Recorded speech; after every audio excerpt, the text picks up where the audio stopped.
बोलो गणेश जी महाराज की जय, विष्णु भगवान की जय। बोलो से राधे राधे। आज मैं आपको 19वें अध्याय की कथा सुनाने जा रही हूँ। व्याध बोला, हे ब्राह्मण, आपने समस्त शुभ फल के दाता व शाखोकत धर्म विष्णु भगवान के निमित्त बताए।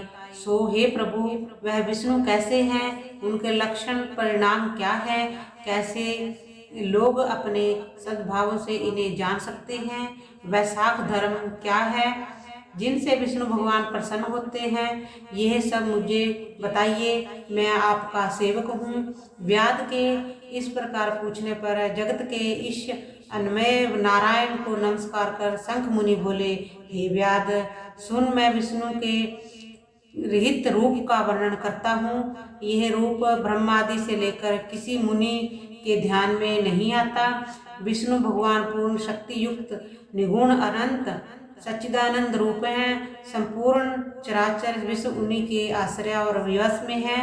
अब मैं तुझे उसी परमात्मा साक्षात ब्रह्मा के लक्षण बताता हूँ, जिससे उत्पत्ति, स्थित, संहार, आवृत्ति, नियम, प्रकाश, बंधन, मोक्ष आदि होती है। इस परमात्मा के जन्मादि तो केवल शास्त्र से जानने योग्य है।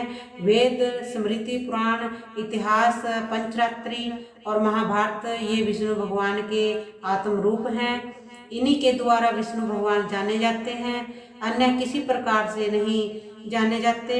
इनके जन्म, कर्म और गुणों को जानकर प्राणी मोक्ष पाते हैं।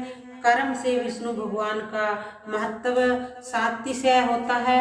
इसी प्रकार देव, ऋषि, पिता और माता प्रत्येक में शक्ति रूप से विद्यमान रहते हैं। प्रत्यक्ष आगम या अनुमान से, बल और ज्ञान से सुख में प्रथम मनुष्य को उत्तम जानो, फिर ज्ञान आदि द्वारा अवध राजा को 100 गुना अधिक जानो।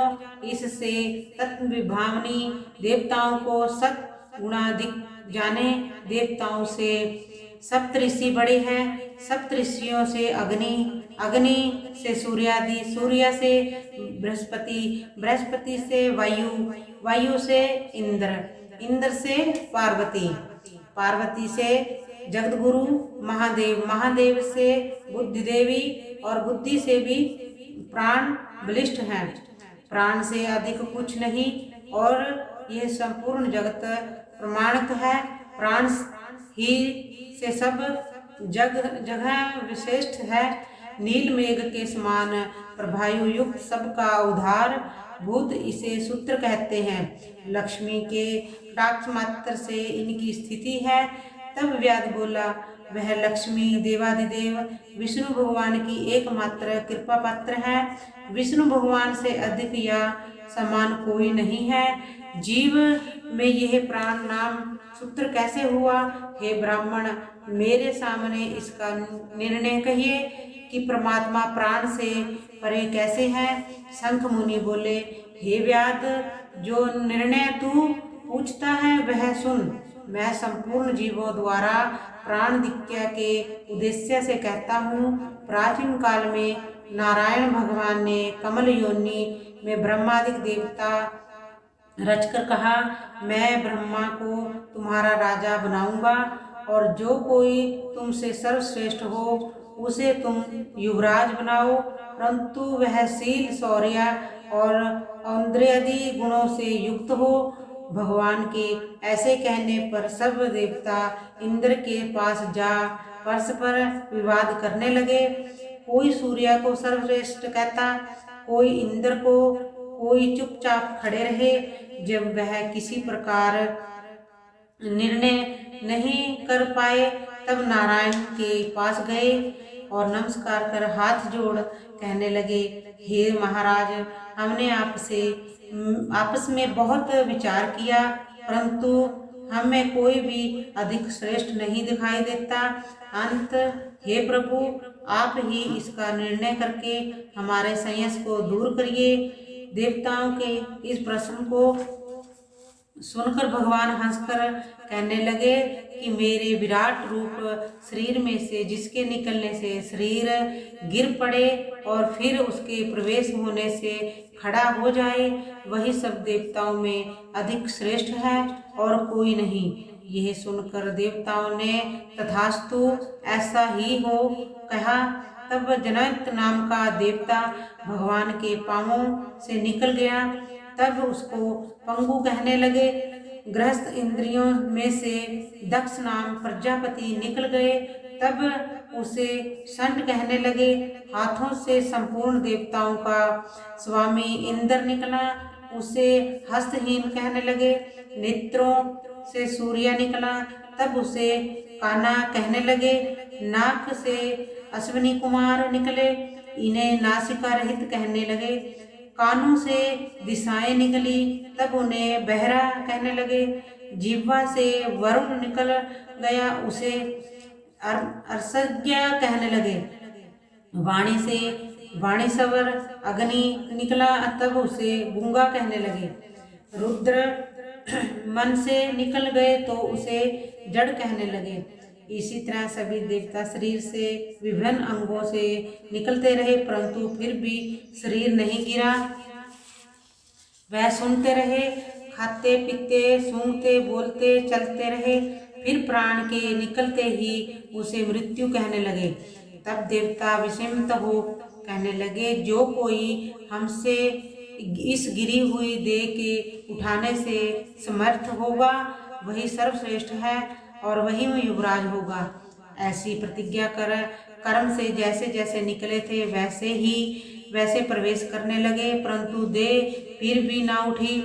अंत में प्राणों के प्रवेश करते ही शरीर उठ खड़ा हुआ। तब देवताओं ने निश्चय किया कि बल, ज्ञान, धैर्य, वैराग्य और जीवन से भी अधिक यह प्राण समस्त देवताओं का अधीश्वर और व्यापक है।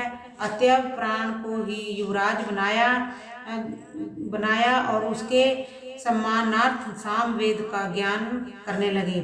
इसलिए स्वास्थ्य और जगमातक यह सृष्टि पारणांत में है, अधिक बलवान और सब जीवों का अंतरात्मा भिन्न भिन्न कर्मों का संपादन करने वाला है। बिना प्राणों के संसार में कुछ वृद्धि भी नहीं होती, ना कुछ रहता है। यह प्राण देव और सुरभ देव में व्यापक तथा वासुदेव भगवान का अनुवर्ती और वशीभूत है। इसी से प्राण को विष्णु भगवान का बड़ा सहायक कहते हैं। विष्णु भगवान का ऐसा महत्व और लक्षण जानकर जीव पूर्व जन्म मानुवत शरीर त्याग कर नारायण के समीप परम धर्म को जाता है। शंख मुनि के ऐसे वाक्य सुन व्याध प्रसन्न हो कहने लगे, सर्वश्रेष्ठ प्राण की महिमा जो कहीं भी विदित नहीं है, ना सुनी गई है, आप मुझसे कहिए। तब शंख मुनि बोले, प्राचीन काल में देवादिदेव अनामय नारायण भगवान का असम मेघ द्वारा पूजन करने के लिए प्राण गंगा तट पर गया। वहाँ बहुत से मुनियों को संग ले हल से भूमि को शुद्ध करने लगा। जहाँ पृथ्वी के नीचे गुफा में कणव नाम का महात्मा समाधि लगाए हुए बैठा था, वह हल से बाहर खींचाए। तब प्राण को अपने सामने खड़ा देख क्रोध से साप देते हुए बोले, तेरी महिमा तीनों लोक से जाती रहेगी और भूलोक में तुझे कोई नहीं मानेगा। मुनि के ऐसे कहने पर क्रोध कर प्राण बोला, मैं निरपराध हूँ, तूने बिना अपराध मुझे श्राप दिया है, इसलिए हे कर्ण तू गुरुद्रोही हो और तेरी वृत्ति विषम में निंदित हो। तभी से संसार में और विशेषकर भूलोक में प्राण की महिमा प्रसिद्ध नहीं है और साप के कारण कणव गुरु को मार सूर्य का शिष्य हुआ। हे व्याध, जो कुछ तुमने पूछा सो सब तेरे सामने कहा। अब जो कुछ तुझे पूछना हो वह पूछ, कुछ विचार मत कर। बोलो विष्णु भगवान की जय। श्रीमन नारायण